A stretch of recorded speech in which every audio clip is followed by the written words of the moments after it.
With macOS Ventura, a built-in weather app is loaded onto every Mac. Like on the iPad, the Mac only had access to a weather widget previously.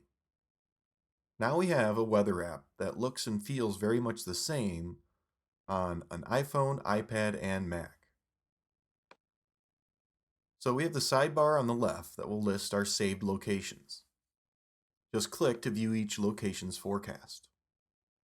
We can add locations by using the search field up here. I'll add Boston.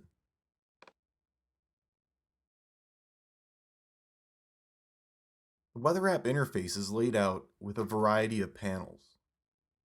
Expand the window to view all the panels and information. Clicking on any of these panels will expand them and show more information. Clicking on the hourly forecast brings up the details for today. Click off the panel to close it. In the 10-day forecast panel, we can click on a specific day to get its details. We can then switch to different days using the arrow buttons up here. Click on the map panel and we get an animated precipitation forecast.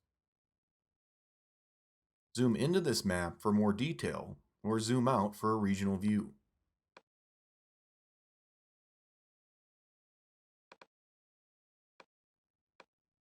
At the bottom, we can pause the animation and switch between a 12 or 1 hour forecast.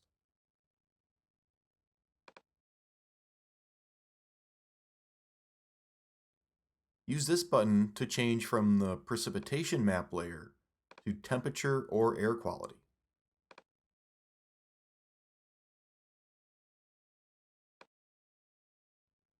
When viewing any map layer, right or control click on a location and we can view a quick summary of the conditions there or add it to our saved list.